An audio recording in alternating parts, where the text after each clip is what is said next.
Hey, it's Wednesday, time for another Action Figure Adventures video here on SEO Tour Review. Today, Baby Skeletor and I are taking a look at two GI Joe Collectors Club exclusive figures from Figure Subscription Service 6. We've got the Cobra Artillery Commander W.O.R.M.S and the Covert Operations Verona figure to take a look at. Pause it here to read W.O.R.M.'s bio, and here for Verona. Here we have the two figures out of the package. We're going to start by taking a closer look at Verona. Verona is a modern update of a character we originally saw as a member of the October Guard.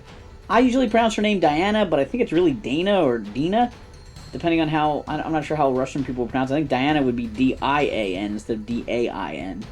But in the modern comics, this character has shown up looking like this. She's now a member of the Joe team, because obviously the October Guard doesn't still exist in its same form with the fall of the Soviet Union. So some of the troops kind of went back to their home countries after the breakup and then formed other, units or whatever. So Verona here is a covert operations specialist. She comes with an AK-47, which is awesome for a former October Guard character. She comes with this gun that's pretty common, but it's one of my least favorite GI Joe weapons. It just doesn't fit in their hands well with that clip being behind the trigger there, so it's behind, by their forearm. I'm not really a big fan of that, but just like this alone, I think the figure is really cool. She has an awesome paint application on her chest there with a bird inside a red circle. She also has a symbol on her shoulder there. Looks like a pie graph. She looks great. She comes with a chest harness piece here with a sheath for a knife. It's a little bit clunky. Looks a little bit big compared to her head, but it's still a nice detail. And of course, she has a backpack that pegs into her back, and when you put them all together, it looks like they're the straps to the backpack. Down lower on, she has another knife on her hip and a gun on the opposite hip. It's great that she has so many weapons and that the holsters actually work. I think that's a lot of fun. She looks pretty realistic with her black t-shirt, black boots, camouflage pants. The one kind of mishap thing I don't really like, I feel like this part of her leg should have been painted like the camouflage pants. Instead, it got painted like the boots. It feels like a cheap out to me. But she has standard modern GI Joe articulation with a ball joint at the head, nice shoulder and elbow joints. She has wrist articulation. She has good hip joints that move out to the side nicely. This one is really stiff on mine, which worries me a little bit. Posing her around. She has double jointed knees there with the knee pads, and she has ankle articulation. So all around, I think a nice figure, well armed up. Maybe not everyone's favorite figure from this line, but not a bad figure really. Obviously a standard October Guard version would be more popular, but we've already seen that from the club. So here's Verona. She also comes with a GI Joe figure stand with her name on it. The other figure in this shipment is the Cobra WORMS Officer. This is a specific worm character. He's like a general. He's the leader of the worms, I guess. The worm was originally a driver for the Cobra Maggot, a big artillery tank thing. I always assumed there were tons of them. This one seems more specific based on his bio. It's a decent figure, but the parts don't work perfectly. We'll start by taking a look at his helmet. Looks just like the vintage WORMS helmet. It's got this silver Cobra logo and the antenna there. But it is loosey-goosey. Comes right off. Alright, he's got a ski mask underneath there, which is pretty accurate. He has on a general jacket. I think this is reused from one of the October Guard figures from a previous club exclusive.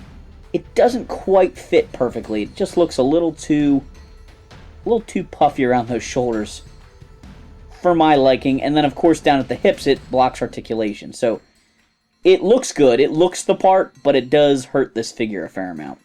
One other thing I like to note is that he has a soft goods collar. Or not a collar, but like a shirt between his collar there. The original action figure had like a puffy shirt or scarf type of thing underneath there. And this figure actually has a little piece of fabric that's stuck underneath there. I actually opened up his jacket over here and peeked underneath because I wondered whether they had any detail on the torso.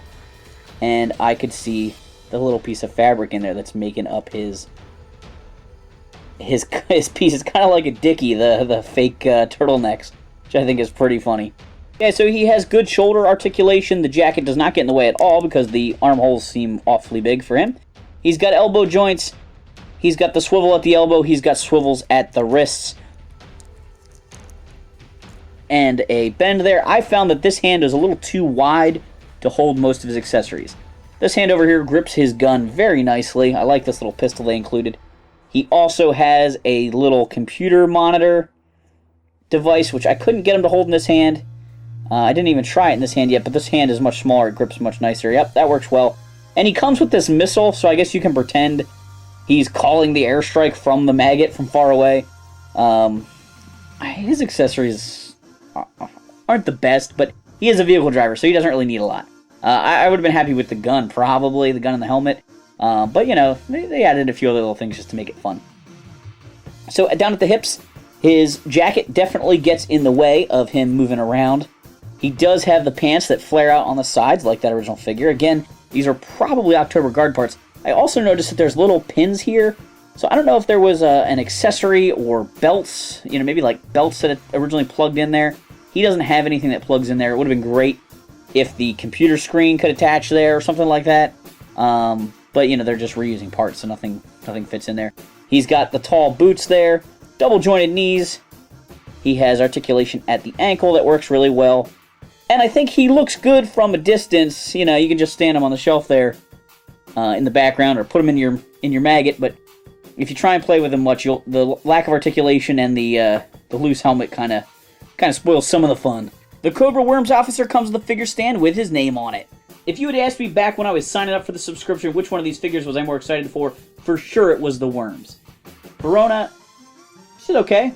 But when I had the actual figures in hand, Verona's a better action figure for sure. Thanks for watching this Action Figure Adventures video. Do Baby Skeletor a favor, hit that like and subscribe button.